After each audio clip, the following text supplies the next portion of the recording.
I'm too far gone now. So to be honest, I was accounting at first. Okay. Now I'm management. Accounting is so hard. I could never. Math and stuff. Yeah, it's just so hard. Oh my I couldn't goodness. either, girl. So now I'm management. I still have no idea what I want to do with it, but I know what I don't want to do with it. I know that it's weird being a business major and not knowing what you want to do, because I feel like the people that are also business majors, they have an idea, they know what company they want to work for. Yes, and they're like, I want to work Got a for plan. I want to work plan. for corporate, I want to work for big businesses, I want to make big bucks, and I'm over here like, I have no idea what I'm going to do with this degree. But I do know I do not want to work for corporate. I don't want to work for a big business. That's just not me. And like a lot of people, when they think of business, they think just sitting at a desk. It's actually not like that at all. You know, you are on the move, you know, talking to clients, talking to people. So if I do use my business degree to work for a business, I would prefer it to be a smaller business. Nothing big, nothing corporate, smaller. And, you know, my dream, like, of course, like, this is my dream. I want God to do whatever he wants to do with it, but if it could happen, that would be super cool. Yeah. Like, I just think it would be so cool if, like, YouTube, if my channel grew, if it became big, like, God could use YouTube as, like, my platform to share the gospel and, like, my life, like we said, just fun things and, like, the gospel and everything. It would be cool to, like, start at my own ministry or start, yes, girl. You would be good. You'd be so good. Yeah, it would just be so fun. And, like, I feel like managing a YouTube account, if it were, like, bigger or, like, a ministry, you would need the business background. So I'm just kind of like, ooh, like, this could work out for me, like, if my channel grew.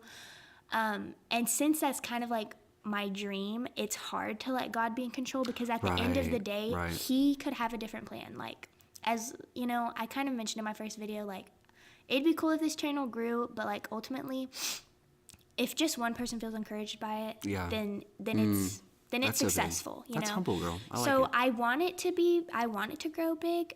You know, so maybe one day I can have like a ministry, or even just like use my business degree for my YouTube channel and things like that. But if it doesn't happen, it's okay. I've also kind of revolted back to the idea of being a high school teacher. Okay. But not anything, being like a business teacher of like an elective. Electives and stuff like that. Yeah, like I mentioned. Because you get people who are interested. Yes, because I do not like accounting in college, but I took it in high school and I loved it. So I feel like I could be an accounting teacher. I could just be some sort of like a finance teacher. It's just like an elective, and that way I wouldn't have the stress of being like the English teacher where they have to take a test about it. Sorry, Cody. No, it's okay. That's what you might want to. It's all right. What you might do, but I've felt a lot of peace about that recently. So that's kind of on the table. So here's our options. We've got high school teacher. Maybe a successful YouTuber, please, God, please. Or please. A small business, you know. And I also I'm graduating soon, so I hope I get some answers. But ultimately, my first job out of college doesn't have to be my dream job. It doesn't have to, you know. I'm just going to be patient, and hopefully some answers come. It would also be cool to just work for a church, to be like somebody who like invests in the youth group, and like I could do the more accounting side for a church. That would be so fun. Really, I'm open to anything. I just want a job when I get out of here, you know? That was so interesting for me, because I ended up working with my youth group the past 2 summers and stuff like that, and I didn't know we had a business office until I started working there. And because it was just like, it was literally like, it's the back building.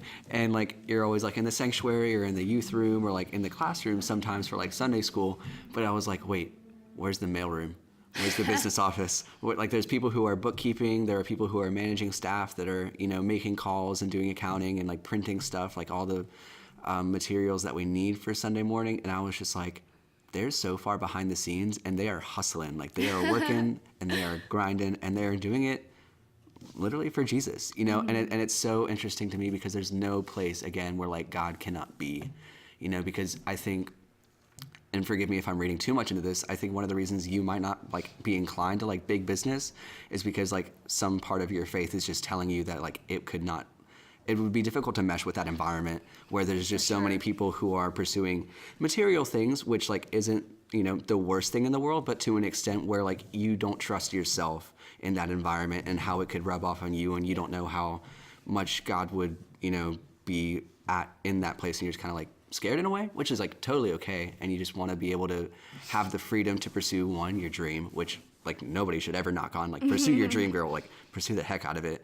But then also just like, I mean, your heart to be in a Christ-centered environment, and an environment where Christ is already known and already like pursued and loved, like a school, or like just a church, you know? And that's like so big, but there's also like so much need in big business, you know, not to like even like remotely push you there. And I know people, actually a guy who goes here to church with us, his name's Daniel, and he's going to be like a CPA, one of the most devout freaking like, and he's like a super like theologically nutty dude where he just like knows things, and I'm like, okay, cool. But he's that guy where it's like, yeah, I want to go into big business and I want to preach the gospel fearlessly. There's a way to do that, and I'm going to make him known. And I'm like, you've got more strength than me, buddy. Like for one, with numbers, for two, with like people. And I'm like, that environment, because I think I'm on the same page as you, definitely, where I want to be in a work environment. Like, I mean, if it's a 9 to 5, if it's like, you know, a 9 to 2, whatever it looks like, it's like